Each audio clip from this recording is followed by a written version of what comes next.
Welcome to this explainer. We're going to jump right in today. I want you to picture this. We are dropping straight into the cockpit with 28-year-old Lieutenant Stanley Vatasa.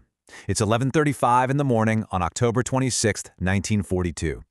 He's climbing through 10,000 feet, his fuel gauge is basically running on empty, and when he looks down, he sees 15 Japanese torpedo bombers closing in fast on the USS Enterprise.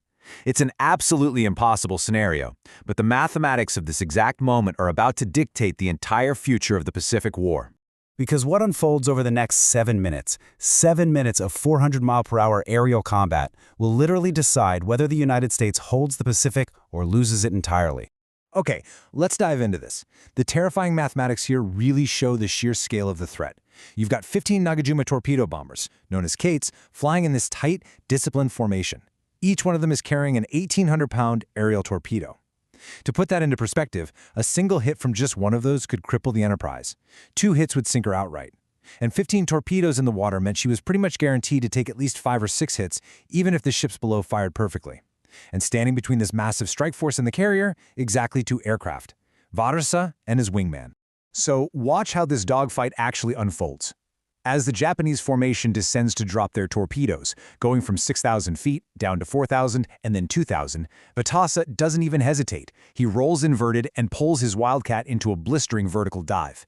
He hits 400 miles per hour, pushing his aircraft to its absolute structural limit. He rips directly through the Japanese formation, completely ignoring the heavy tracer fire from a dozen enemy gunners. On his first pass alone, his .50 caliber rounds hit the lead bomber, disintegrating it in a massive explosion, and that scatters the tightly packed enemy formation into total chaos. But here's where the story reaches a heart-stopping climax. Down on the deck, after weaving through these scattered bombers and taking them out one by one, Vatasa finds himself completely out of ammunition. 0 rounds left. And there's one final torpedo bomber lining up its run on the Enterprise, just 2 miles out.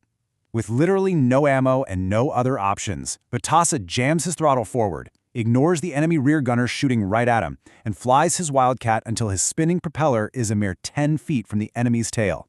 I mean, the sheer nerve of this maneuver completely breaks the Japanese pilot.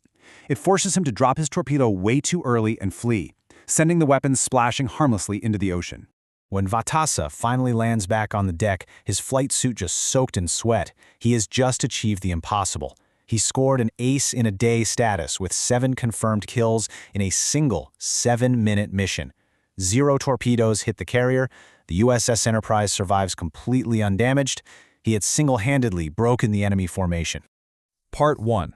The Last Carrier. High Strategic Stakes.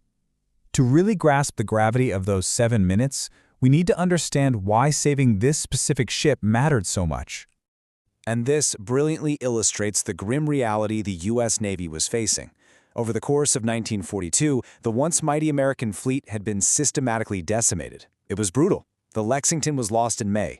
Yorktown sank in June. Wasp was torpedoed in September. And just hours before Vatasa's dogfight on October 26th, the Hornet had been crippled by dive bombers. Which meant the USS Enterprise was quite literally all that stood between the Imperial Japanese Navy and total control of the South Pacific. It was the last operational American flat top in the entire theater.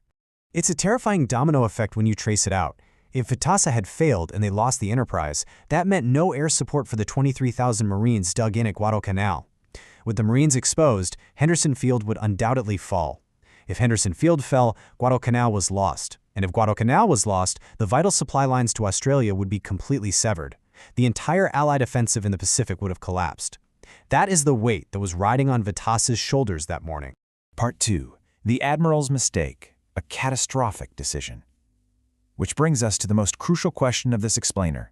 If the Enterprise was undeniably vital to the war effort, why in the world was Lieutenant Vatasa one of only 4 fighters left in the sky defending it?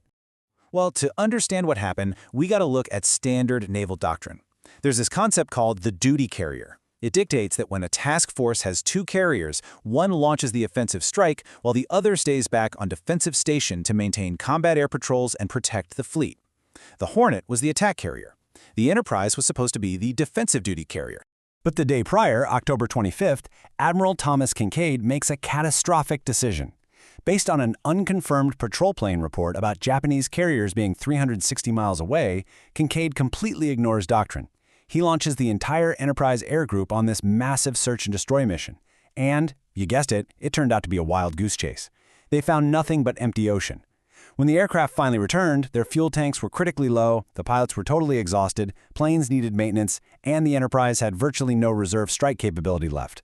Which is why, on the morning of October 26, when the massive Japanese counterstrike actually arrived, there were exactly 4 Wildcats airborne to defend the last carrier in the Pacific. Just 4, because of Kinkaid's blunder. Part 3. The Metal Cover-Up. Institutional Betrayal. Now, you might expect that saving the Pacific Fleet would result in the nation's highest honors. Instead, it led to a shocking institutional betrayal. Right after the battle, Commander James Flatley drafted a detailed after-action report formally recommending Vitassa for the Medal of Honor. He specifically noted his unparalleled 7 kills and the fact that he literally saved the Enterprise. But when this paper trail reached Admiral Kinkaid, Kinkaid personally downgraded it to a Navy Cross. And actually, get this, Kinkaid also downgraded Flatley's own Medal of Honor recommendation. So the crucial point is, look at the historical precedent here. Just months earlier, Lieutenant Edward O'Hare received the Medal of Honor for shooting down 5 bombers while defending the Lexington, which was, at the time, one of 4 operational carriers. Vitassa shot down 7 bombers, defending the only carrier left to the entire Pacific. The mathematical and strategic injustice of this decision is just undeniable. Kinkaid's stated reason was that Vitassa's actions did not meet the standard for extraordinary heroism. But historical analysis points to a very different real reason. Awarding the Medal of Honor would draw massive press attention. Reporters would inevitably start asking questions like why the most important carrier in the war was left virtually undefended with only 4 fighters. And those questions, they would trace straight back to Kinkaid's disastrous wild goose chase order. It was a purely political move to prevent an investigation into command failure. Part 4. The Cost of Pride, the Long-Term Aftermath. So what did this institutional cover-up actually cost the men involved? Well, the Navy's solution to keep the Santa Cruz story quiet was to basically bench Vitassa. By May 1943, one of their absolute best combat pilots was quietly moved to instructor duty in Atlantic City, far away from any prying reporters. Vitassa served honorably, eventually retiring as a captain in 1970. Fast forward decades later, in 2012, historians launched this massive campaign to upgrade his medal based on undeniable evidence, but the Navy denied it. They hid behind a procedural technicality, stating the recommendation had to be submitted within 3 years of the action.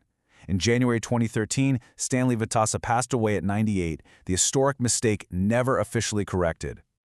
But honestly, despite the lack of that specific piece of ribbon, Vassic's true legacy is absolutely unparalleled. The sheer breadth of his skill is just astounding. He remains the only World War II carrier pilot to earn Navy crosses for both dive bombing and aerial combat. He finished with 10.25 confirmed kills. He literally saved the carrier Enterprise twice, once at Coral Sea and again at Santa Cruz. And through it all, he never complained publicly. He just served his country with quiet dignity through World War II, Korea, and Vietnam. There's a quote that really hits the nail on the head and captures the central tragic theme of our explainer today. There is often a massive gap between what we promise our warriors and what institutions actually deliver when their own reputations are on the line. Vitassa did everything asked of him and more, yet he became collateral damage in a 70-year cover-up designed to protect a commander's career.